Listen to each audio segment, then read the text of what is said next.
السلام علیکم، آپ بلا دو ہمارے وائس آف رائٹ بائی طالب، اور میں ہوں آپ کا ہوسٹ طالب نقوی ایڈوکیٹ۔ ناظرین، ای او بی آئی کے حوالے سے ہم نے آپ کو اپڈیٹ کیا تھا، اور ایک خبر جو ای او بی آئی، پی ٹی سی ایل اور تمام بلکہ سرکاری ملازمین کے حوالے سے بھی ہے۔ پی ٹی سی ایل تو خیر شاید پینشن اور تنخواہ پہلے دے دیتا ہے۔ جیسا کہ آپ جانتے ہیں کہ یہ کلوزنگ کا ہے مہینہ،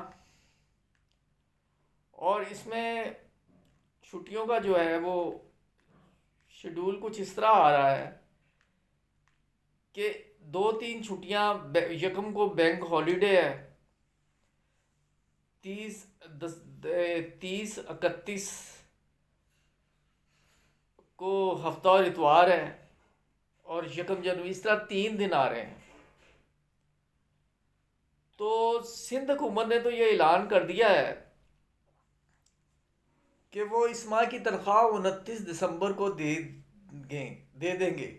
تو اب میرے ای او بی آئی کے پینشنرز کے حوالے سے بھی یہ ہے کہ انہیں بھی بر وقت، کیونکہ ان کی شکایت بہت زیادہ ہوتی ہے، اس حوالے سے ای او بی آئی کو ذرا مستعد ہونا پڑے گا، اور پاکستان بھر میں جو پینشن ہے وہ وقت سے ذرا پہلے ریلیز کر دیں، تاکہ ان کی جو ہے عموماً جو ڈیلے ہوتا ہے اس سے بچا جا سکے۔ اور یہ اساتذہ کی طرف سے اعلان ہوا ہے کہ اپ گریڈیشن آرڈر جاری نہ ہونے تک تمام اساتذہ کو الیکشن ڈیوٹی کا بائی کاٹ کرنا چاہیے۔ یہ ان کی بات ہے جو ہم نے آپ تک پہنچائی، اور اس کے علاوہ ہم آپ کو یہ بتانے جا رہے ہیں کہ سندھ کے حوالے سے اگر اچھی خبریں آتی ہیں، یہ خبر خوش آئند ہے سرکاری ملازمین کو اور پینشنرز کو اگر بر وقت تنخواہ مل جائے۔ لیکن سندھ ہائی کورٹ نے سندھ بلڈنگ کنٹرول اتھارٹی کو کرپٹ ترین ادارہ قرار دیتے ہوئے ادارے کے افسران کے خلاف مقدمہ درج کرنے کا حکم دیا ہے۔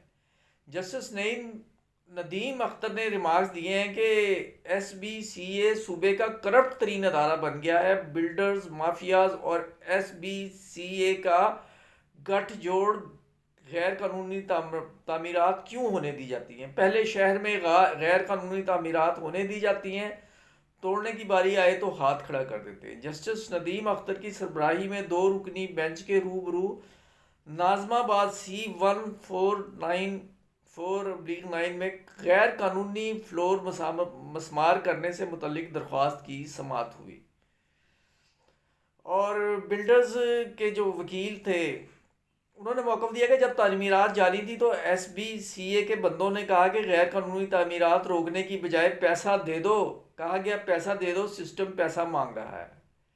عدالت ایس بی سی اے افسران اور وکلا پر برہم ہو گئی۔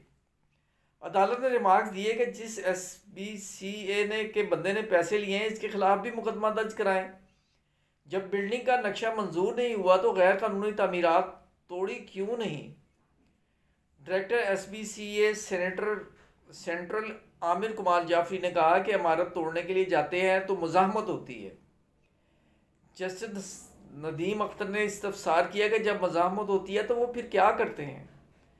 ناظرین، یاد رکھیے کہ جو کرپشن ایلیمنٹس ہوتے ہیں وہ ایک دوسرے کے ساتھ جو ہے باہمی طور پر بہت مربوط ہوتے ہیں، اور ہماری بدقسمتی ہے کہ اس محکمے کا ریکارڈ اچھا نہیں ہے۔ سیاسی طور پہ بھی مبینہ طور پر دروغ بر گردن راوی کہ جب نو کانفیڈنس کی موو کے لیے پیسے چاہیے تھے تو ان لوگوں کی ڈیوٹی جو ہے لگائی گئی تھی، یہ کہا گیا تھا۔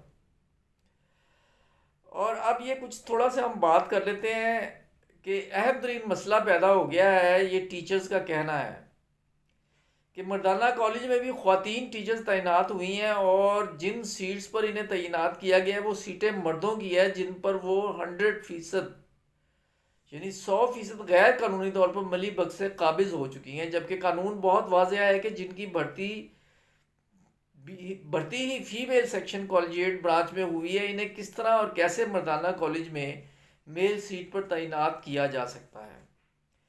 اس سارے کھیل میں سب سے بڑا نقصان مردانہ کیڈر اور میل کمیونٹی کو پہنچ رہا ہے کہ مردانہ کالجز جہاں جہاں خواتین ٹیچر تعینات ہیں ان کی کالج سے بھی جب ویکنسی پوزیشن کالج سے جائے گی تو وہ سیٹیں ویکنٹ نہیں ہوں گے، اور اس سے مردانہ کیڈر کی نئی بھرتی پر بے حد اثر پڑے گا اور مردوں کی سیٹیں ختم ہوتی چلی جائیں گی۔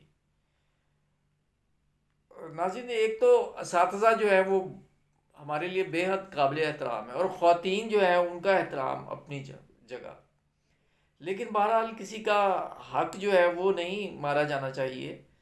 تو طارق کلیم صاحب کہتے ہیں کہ جب تک 1400 مردانہ سیٹیں خواتین کے قبضے سے واپس نہیں لاتا election P P L A میں میل کمیونٹی، اور اس وقت تک اس کا مکمل بائیکاٹ کرے۔